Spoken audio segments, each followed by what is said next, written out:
Welcome to Chamber Talk with North Orange County Chamber. My name is Andrew Gregson and our guest today is Sue Yu. It's great to see you again, Sue, and thank you for sharing time with us today. I'm glad to be here too. Excellent. Sue, you are a wife and a mum of four and a very well-educated lady, fluent in Spanish, Korean and English. You are currently the president of ABC USD Board, which is the ABC Unified School District that serves the cities of Artesia, Cerritos, Hawaiian Gardens, a portion of Lake east of the San Gabriel River, and parts of Long Beach, Norwalk, and La Mirada. That's a lot. You first came to America when you were 8 years old and learnt firsthand as your parents, who are first-generation Korean immigrants, worked hard and struggled to achieve the American dream.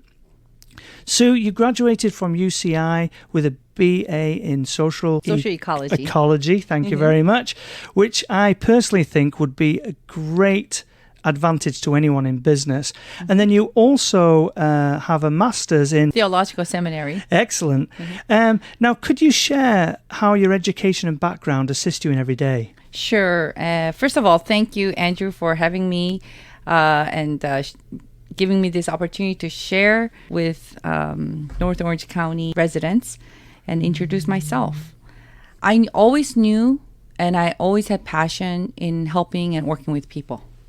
Because, you know, in high school, I had a whole bunch of Korean friends who just immigrated. And my Korean was not that great because when I came when I was 8 years old. However, I was the only one who spoke English and some Korean. So I ended up translating and becoming a social worker for all my friends. And I was the translator at John Marshall High School. Wow. And that's how I began helping out people. And I think one of the key factor was the fact that I did become a Christian when I was 13 years old. And that faith also made a big impact on making myself available to serve my fellow friends who struggled a lot. Because when you come to a foreign country as a high schooler, as an English learner, they go through so much emotional up and down. I was sort of like a counselor, translator. And so that's how I got started with education business. And talking about that, in 1994, you founded Gateway Academy. That's right. So what was your inspiration and what were the challenges you faced about that? Yes. So after I graduated from the seminary, my husband and I, we began the ministry, and we had our first child, 1993. And we didn't have any money. And we started the church, so no income. So I was looking for a job, but if I work full time, then I need to pay for babysitting. Right. So I came up with the idea, after much search, to start a tutoring. So after I did some tutoring, I said, okay, let me just do a business, open up a business. So I started the after-school tutoring program. First, I rented a very small space, like less than 1,300 square feet. Right. There was just a couple rooms. It grew, and my natural entrepreneurial skills kicked in, and I started to provide tutoring, SAT prep, and college admission consulting. Wow. It's a lot of work, isn't it? It was, because I had to do almost 3 full-time jobs. Help out with the ministry, because it was church planting, and raise the children, and run a business. Wow. So I would come after the kids go to sleep, young children, I would come to my office and pull all-nighters to make copies, because that's before the scanner, 25 years ago. So I copied the materials, prepared the tutoring lessons, hired the teachers, do all that business stuff. And what sort of things would you say? Because, I mean, you're right, 1994, that's quite a few years ago. I mean, that's before cell phones, really, and texting and all sorts of things. How do you see how the business has evolved and the way doing business today is? Because there's a big difference, isn't there? Oh, everything is digital. So we don't really need to have a lot of copies because everything is saved up. And we just look up certain level of math or SAT study material. And that's how we prepare the students. A lot of communication is digitally. And through the pandemic, everything is done through Zoom, online, Google Meets. So life has truly changed. And do you feel that are there a lot more students today than there were before, or how No, do you think that's changed? It really reduced. Really? Yes, because in this district, that there are three best high schools, which is Whitney High, Oxford High, and Troy. Right. Yeah. So the three top high schools in California top 3 ranked high schools are in this district. These are the schools where you have to be tested to get in. So the among the three schools, 32% Asians are attracted to this district. Wow. Because for Asian family, what is the top priority? Children education. And they hear about it from other countries. Sure. So when they immigrate or they have job transfer, some of the corporate workers, Samsung, Hyundai, they intentionally move into this district because of that reason. Right. Yeah. So that serves, it's a different demographic. Yeah. And it definitely does, without a doubt. So you've been on the ABC USD board for almost a decade. Yes. What are some of the most outstanding achievements you've witnessed over the years? Okay. So Whitney High School was always like top ranked high school in California. And I would like to say that we do also attract families of all background, Asian, Latino, white, Southeast Asian, to this district. And these are families who work very hard to prepare they want the best for their kids. Right. So they're hardworking. So first, I think having really diligent, hardworking families, it does pay off. They do produce excellent result. So I like to say that one of the accomplishment was to keep up with the academic excellence. And then secondly, due to all the things that's happening, safety. Right. Yeah, before the pandemic, our school went through major renovation. And the first thing that we did in our facility master plan, was to upgrade all the safety procedures and safety renovation in all of our campuses. Right. Having cameras, one-way entry. That's what we did. And I'm so glad we did that because we saw a huge rise in crime and criminal activities in all the schools. So listening to that, I would imagine that really to be on a school board, it takes somebody with quite a lot of experience in different worldly aspects in order to make such refined decisions. Yes. Because making decision and leading a district means you have to work with other board members and collaborate and work with the staff. Right. And know what the priorities of the schools are. We have to really respect and appreciate each other, and at the same time listen to our constituents, which are the parents' voice. We cannot listen to all of them because during the pandemic we had parents they came and yelled at us to shut down the school, and then we had parents who came and yelled, open the school. Sure. So we collaborated with the district, the teachers, the union to make a educated, intelligent decisions on student achievement first. I saw that a lot on television, actually, especially with the LA district. It was huge throughout COVID. How does that take a toll on an individual? Because you've got to go home after that, right? How does that affect you? We have to take it as it's part of the package. Take the beating because people are stressed. They need an outlet. And at the same time, filter. Right. You can't listen to everything people say. Don't take it personally. But filter and take in what is important and make sure the staffs follow through. And at other times, we have to encourage the staff because sometimes they get beatings too. Sure. So it's like, we got to do what we can. But it's okay. I think I grew out of that. That's good. Good. Thank you. That's great. It's clear to see your education career path and, where you've gone in your life. So why run for state assembly? Well, thank you for that question because that's very personal. Okay. First, some of these policies in the last 3-4 years was I could see from my 35 years of working with the youth, having raised 4 daughters as a youth pastor and being a pastor's wife, I just saw a tsunami of destruction this confusion will bring, especially the gender dysphoria. And that was just the hair that broke the camel's back. Okay. Because confusing the kids at a young age, which I believe they don't need that exposure. I'm not condemning any group in particular. Everybody have their choices and freedom as an adult. But I believe it's the parents' freedom and the choice to raise the children according to their values. And there's no need to indoctrinate the students at such a young age. And most of the parents are against it, actually. But a lot of these agendas are incorporated into the curriculum already. I mean, the sex education, they call it comprehensive sex education, but some of the materials are almost pornography level. A lot of explicit images of nudity, sexual acts, and different type of sex. And after all these 35 years of raising children, they don't need to see those visual images at a young age. It is not appropriate.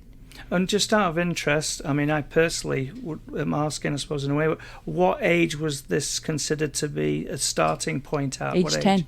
Age 10? Yeah, 5th grade. Oh, wow. Yeah. So it's just too early. I believe that they are already exposed a lot through cell phones, TV, movie. It's all already out there. And parents struggle so much to protect the kids. But then if we endorse it at school through our curriculum and through the teachers that students respect, the students are going to be so confused and so lost. And right now, because of all this pushing down these agenda, there's more than triple number of students increasing who identify themselves in this category. Right. And to make things worse, and this is very personal for me. Although I'm my youngest already graduated from high school, it is wrong for people other than parents to make a medical decision, such as vaccine mandate, such as taking hormone blocker without parental consent. It just doesn't make sense. When you have to have your parental consent for even taking Tylenol, that you don't need parental consent to take hormone blocker. Hormone blocker is irreversible. And then the transgender operation. Children don't need to make that decision before 18. Between 12 to 18, during that adolescenthood, kids go through all kinds of emotions and hormones, jump up and down. Let them go through it naturally. Right. Adults don't need to intervene to push down certain agenda. And this is wrong. And all these policies are made and decided in Sacramento, the bills that they pass. And I believe that it is time for Californians to take a stand and say, no more. This is it. We got to protect our next generation. And that's actually very good, because I almost wanted to lead into that. So I was looking through onto your website, soufораssembly.com. Yes. And you mentioned there, my goal is to awaken Californians to fight back for our children, re-establish common sense in the Golden State. Now, there's obviously a lot more behind that. Would you mind maybe elaborating a little bit more? Because I know it's not just one thing. Sure. It does. You don't have to be politician or study policy to understand that some of these agenda and policies are not working for us. It's just common sense. You talk to any 70-year-old grandma or grandpa, and regardless of the political party, they'll tell you that this policies on taxation, over-taxation and over-regulation, which has driven out so many people out of California. It's mass exodus in the last 10 years is a proof, because the lack of common sense. 10 years, the auto industry left. Aerospace industry left. and even small business owners like myself, I downsized my business. I had like 100, 200 students doing SAT. Wow, that's a lot. It's a lot of work, and the tuition was not that expensive. But they really received excellent tutoring and education, but it was hard work. I mean, I never saw the sun because I worked every summer. This was not worth it. So after like 15 years, I decided to downsize my business and do more like one-on-one consulting. Okay. It's a one-man show. I don't need to hire anybody, because after you pay the salary, you pay the EDD, and you pay workers' comp. I mean, there's just nothing much left. Right. It's almost like my husband would say, you work so hard, so many hours, and you're just getting minimum wage. Right. So I was like, wow, government jobs are so much better. You know. Do you see there may be a solution to this, Yes. to these issues? We need to, first of all, in California, if we all want to preserve and California from sinking, we need to stop the tax increase. Okay. I think majority of the people will agree with that. Stop the tax increase. It's just too much. Even the millennials who are not Republicans, who are not conservative, will say after we pay the taxes, I'm talking about top college graduates with a salary who gets over 6-digit pay.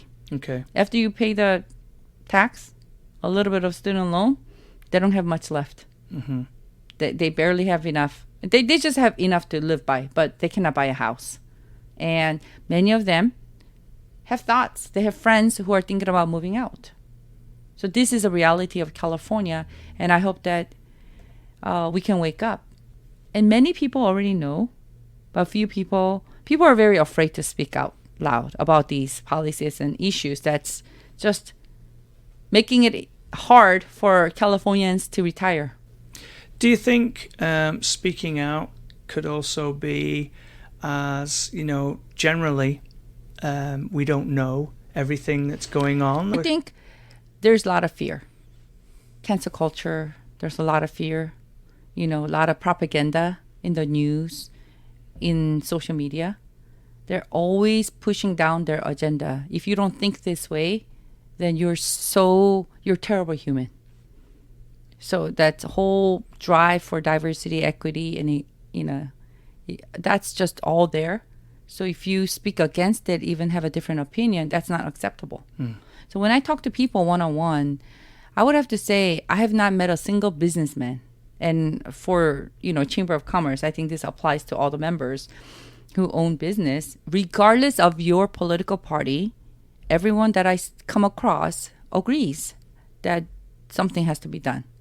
But everybody feels, the response I get is, how can we break the supermajority in Sacramento? How can we fight a one-party state? Because 100% of the statewide office are held by one party. Governor, lieutenant, auditor, and secretary, everyone. And then 75%, that supermajority, are held by one party. That's the Democratic Party, right? And obviously you've given this a lot of thought. So do you have any ideas of what you would do or how you would go about,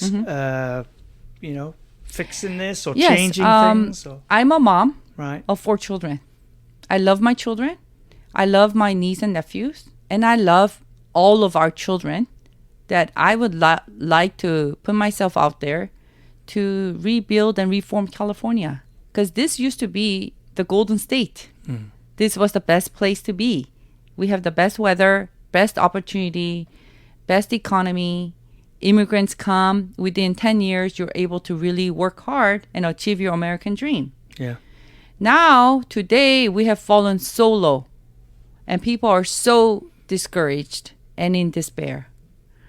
And I want to encourage people that don't be afraid to speak out, because we need the Californians to rise up. You all know the issue. You need to vote. Vote with your right conscience. Vote for the candidate who reflects your values, and do not vote for your party. Vote as if your children's future depends on it. Voters, should rise up and make both parties work for your vote. But today, that's not the case. It's all one party because they own the news. They own the social media. They own the statewide office. They own the legislative body. And this is why we need to rise up to bring a balance and common sense. And I believe that moms and grandmas have the common sense. Every mom and every grandma that I've spoken to, regardless of the political party, they are with me. They agree something has to be done. What sort of main obstacles do you think you're going to face as, if you become the Assemblywoman for District 67? I think I already faced a lot of those obstacles during my tenure as a school board member. Okay. Because in my school board, I'm a conservative Christian. And of course, that already is not popular. Okay. Because we are a very heavy Democrat district. However, in the last 10 years, people saw that it's not the party that I represent, that I really work and represent the people.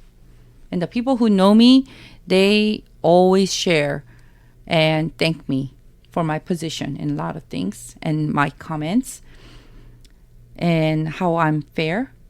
And I really believe that in my heart, that people see the sincere desire to shepherd God's people, that I value every life. All life and all colors beyond the skin color matters. And that's the important thing is I think if I am elected, I will work across the party line with people and appeal that we need to serve our constituents rather than the party or the agenda. We need to drive out the fear and all the is intimidation and really serve the people because our children, they're suffering. We are putting so many agendas and pressures down the education system. We are losing focus. So much agenda was pushed down during the last 3 years, and that's why I came out. This is it. I cannot stand this anymore. As an academic consultant, right. I'm professional. That's my expertise. Just inspired you to launch it, right? We need to focus on the academics, which is math, English, science.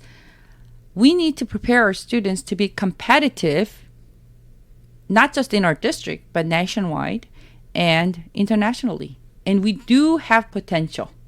We do have potential in this district, and yet we're still, like all the other districts, we're stuck with all these policies and coming down. And money. Strings are always attached to the money and the funding. So if you don't implement this new agenda, we're not going to give you money. So that is where I see, wow, this is so wrong. Right. This is so wrong. It has to stop. Yeah. As we're winding down our podcast again, we really appreciate you coming on here. Is there any final message you would like to actually just share with our listeners today? Sure. I know that many of you out there feel discouraged as you see crime increasing. I mean, the crime increased so much.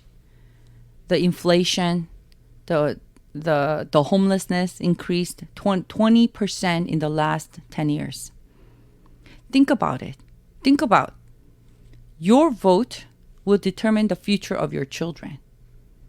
It is time for us that we Asians and the Latinos, those of us who immigrated from other countries, think about it. We are not immigrants anymore.